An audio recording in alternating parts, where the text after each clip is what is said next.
been to California, seen the sights and people there.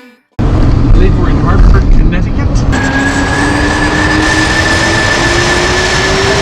Arriving at Mark Twain House on the left. Okay, we are entering the Mark Twain facilities. Hey, Sam Clemens. Quite a home facilities you used to have here. It's very cool, all done out of Legos. Love it. Travel is fatal to prejudice. That's a nice shortened version. I like that. Some people say money is the root of all evil. Others would say the lack of money is the root of all evil. Well, no pictures inside, but we'll take one from the outside. I have sampled this life. So here we have the Etna Gallery upstairs, Hal Holbrook Hall, and over here we have a theater. By Ken Burns put it on. I love some of these sayings. When in doubt, tell the truth. Always do right. This will gratify some people and astonish the rest. Do your duty today and repent tomorrow. This beautiful home was completed in the year 1874. 1874, that's when Sam Clemens and his wife Olivia moved in. Our architect's name is a gentleman named Edward Tuckerman Potter. Edward Tuckerman Potter, actually better known in these parts as an architect of churches more than homes. You might have that feeling when you go in. It has kind of a spiritual air to it. I think perhaps owing to his background as an architect.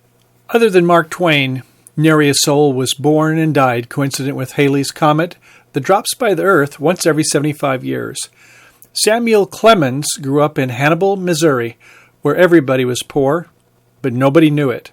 With only a 5th grade education, by his 12th birthday, he lost his father and left to become a newsprinter. By age 18, Samuel had worked in New York, Philadelphia, St. Louis, and Cincinnati, where he visited libraries in the evening and studied by himself. But living on the Mississippi River, as a grown man, Samuel switched careers and earned his steamboat Cub pilot's license. As an apprentice, Samuel picked up the nickname Mark Twain, meaning the river was 2-fathom marks, each of 6 feet in depth. And when the mighty Mississippi exceeded 12 feet, meaning the steamboat was in safe waters for navigation. But sadly, a year later, when his younger brother Henry was navigating a steamboat that was originally scheduled to be piloted by Mark, an explosion took Henry's life along with another 100 souls. A few years later, the Civil War broke out, and the Union military, taking control of the Mississippi to split the Southern Confederate States, literally ended Mark's career as a riverboat pilot. So Clemens joined the Confederate Marion Rangers, but within 2 weeks of constantly retreating, he quit and headed westward, claiming he was ignorant of the politics behind the war and that there never was a just and honorable war, and he asserted that in 1 million years there never would be one. Besides, despite being a Southerner, he was always sympathetic to the, in his words, Negroes he grew up with, and understood that slavery was worse than war itself.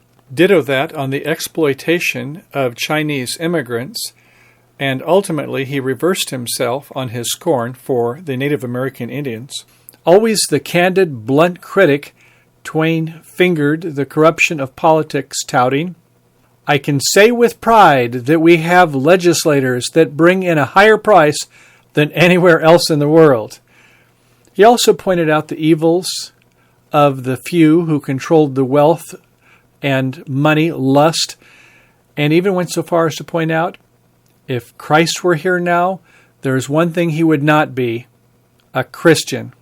Heading west with his brother Orion to check out the mining action, Samuel found newspaper work in San Francisco, where he officially took up the name of Mark Twain.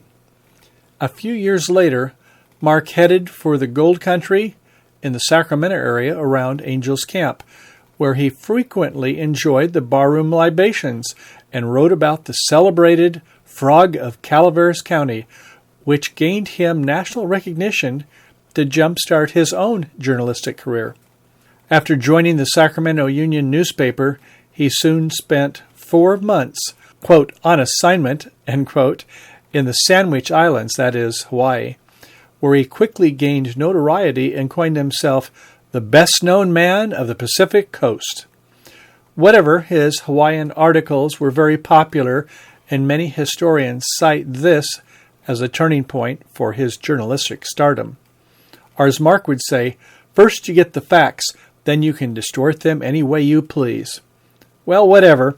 His gift was humorous storytelling to the average man and the first-time reader, a massive untapped audience thirsty to be entertained.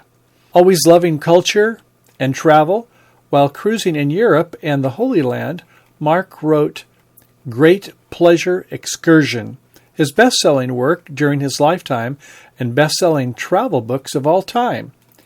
And of the 250,000 words he penned, many were about his fellow travelers, which typically were not in a favorable light. Yet when fellow passenger Charles Langdon shared a picture of his sophisticated sister Olivia, it was love at first photo. Being less polished, it took Mark considerable effort to win Olivia's hand in marriage, over 200 letters and 2 years, and ditto that with her father, a man of ways and means who asked Mark for character references. Despite life's inevitable challenges and Olivia's ongoing health problems, they did live happily together, originally moving to New York before finally settling down in Hartford, Connecticut.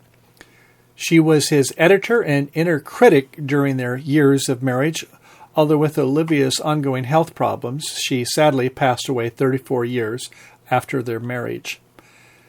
As an investor of other folks' inventions, he proclaimed that others succeeded in business by avoiding his example. Alexander Graham Bell offered him a chance to underwrite his so-called telephone, but Twain declined, saying he'd already failed too many times with new gadgets. But thinking he really understood the printing press business, Mark envisioned boosting his wealth by investing $9 million in today's value on a complicated typesetting machine. Unfortunately, the bet didn't pay off, and the steep losses led to his bankruptcy. But on the brighter side, Mark's friendship with the principal of Standard Oil Company helped him protect his book copyrights until his new book sales and grueling worldwide lecture circuit earnings allowed him to repay all of his creditors. Samuel Langhorne Clemens was an extraordinary man, a creative writer full of rich stories with wit, humor, and satire, whether it be prose, speech, or lecture. Ernest Hemingway declared that all modern American literature comes from one book by Mark Twain called Huckleberry Finn. Persons attempting to find a motive in this narrative will be prosecuted. Persons attempting to find a moral in it will be banished. Persons attempting to find a plot in it will be shot. John Grisham, author, writing about Mark Twain. Right from the start, I loved the works of Mark Twain. Every time I read about Tom Sawyer, I'd go out and do something low-level, naughty, just like him. But probably best of all was his friend Hal Holbrook, who said, Mark Twain cannot be defined.